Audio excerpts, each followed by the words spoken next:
to offer meaningful achievements. Non-profits used to say, "We don't pay volunteers, so we cannot make demands upon them."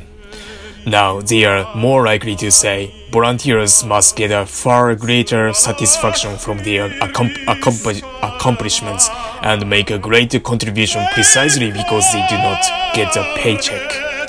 The steady transformation of the volunteer from the well-meaning amateur to trained, professional, unpaid staff member is the most significant development in the non-profit sector, as well as the one with the furthest reaching implication for tomorrow's business.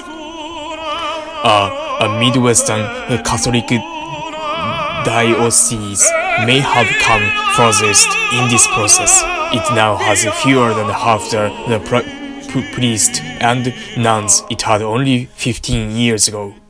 Yet it has greatly expanded its activities, in some cases such as providing help for the homeless and for the drug abusers, more than doubling them.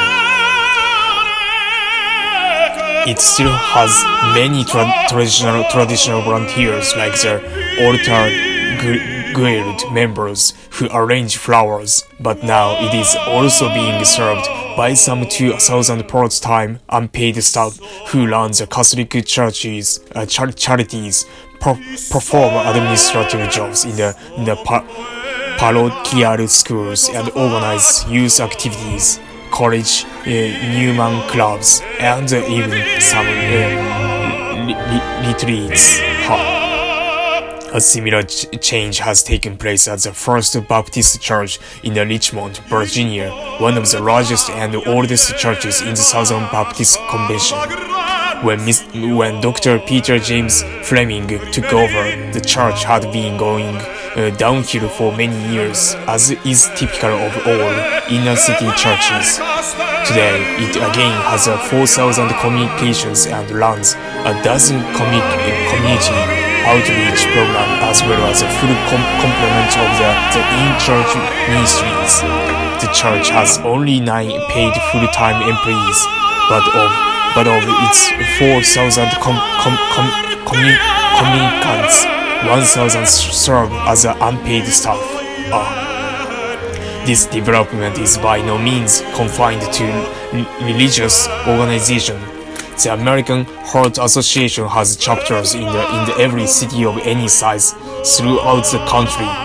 Yet its paid staff is limited to those at the national headquarters, with just a few troubleshooters serving the field. Troubleshooters serving the field. Volunteers manage and staff the chapters with full responsibility for community health education as well as fundraising.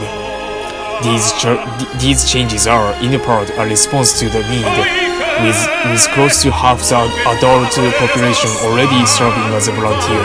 Their overall number is unlikely to grow, and with money always in short supply, the non-profit cannot add paid staff.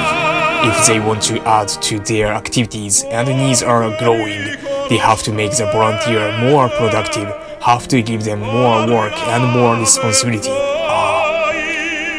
But the major impetus for the change in the volunteer role has come from the volunteers themselves.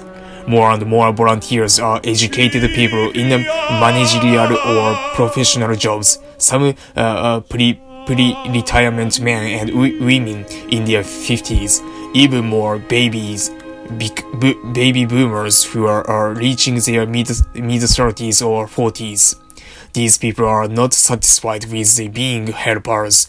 They are knowledge workers in the jobs in which they earn their living, and they want to be knowledge worker in the job in which they contribute to society. That is their volunteer work.